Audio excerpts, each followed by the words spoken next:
আজকে আমাদের ইসলামী আরবি বিশ্ববিদ্যালয়, এই ইসলামী আরবি বিশ্ববিদ্যালয়ের অধিভুক্ত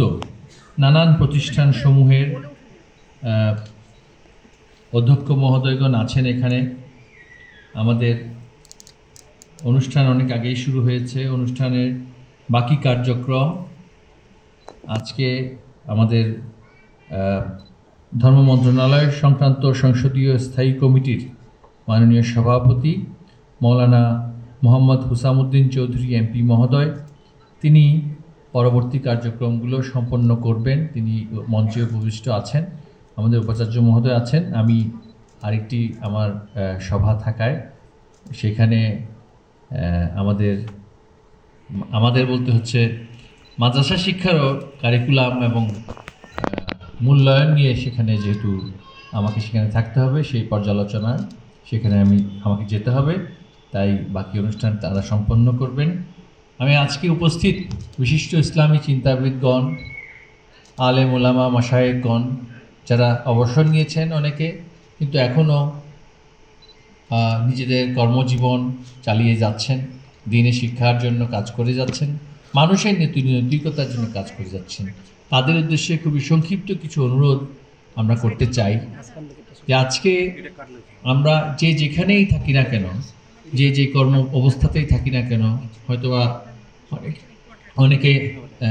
অধ্যক্ষ হিসেবে আছি, অনেকে মাদ্রাসা সমূহের সুপার হিসেবে আছি, অনেকে প্রিন্সিপাল হিসেবে আছেন,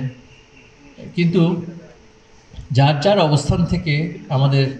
প্রশ্ন করতে হবে, দ্বীনি শিক্ষাকে বিশ্ববিদ্যালয় মানে আন্তর্জাতিক মানে নিয়ে যাওয়ার জন্য এই বাংলাদেশে এর আগে যতগুলো পদক্ষেপ নেওয়া হয়েছিল, কোনো পদক্ষেপই শেষ পর্যন্ত বাস্তবায়িত হয়নি।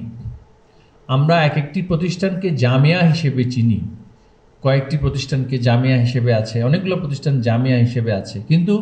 সকল জামিয়ার ঊর্ধ্বে একটি মূল যেই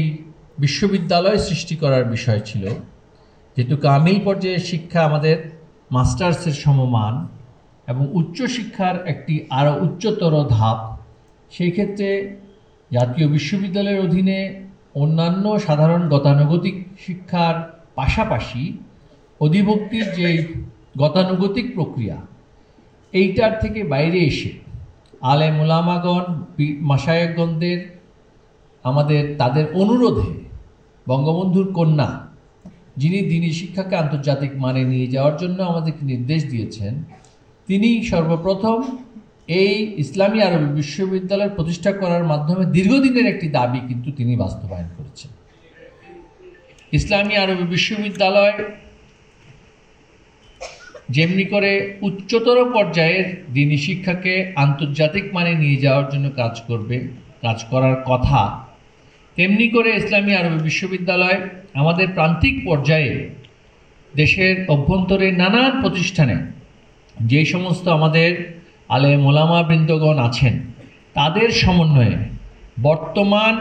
জীবন ব্যবস্থায়, বর্তমান প্রযুক্তির অবস্থায় কিভাবে সাধারণ ধর্মপ্রাণ মুসলমান সমাজ বৈশ্বিক নানান ধরনের চ্যালেঞ্জ, সামাজিক চ্যালেঞ্জ, অর্থনৈতিক চ্যালেঞ্জ, সংস্কৃতিগত চ্যালেঞ্জ মোকাবেলা করে তার দ্বীনের প্রতি তার যে আনুগত্য, ভালোবাসা, নবী করিম সাল্লাল্লাহু আলাইহি ওয়াসাল্লামের প্রতি, তার সুন্নাহর প্রতি তার যে আনুগত্য, ভালোবাসা এবং সেটা নিজের জীবনের প্রতিফলিত করার যে শিক্ষা, সেটা নিয়ে কাজ করার জন্য কিন্তু ইসলামী আরবি বিশ্ববিদ্যালয়কে থিঙ্ক ট্যাঙ্ক হিসেবে, উচ্চতর পর্যায়ের গবেষণা প্রতিষ্ঠান হিসেবে কিন্তু অবশ্যই কাজ করতে হবে।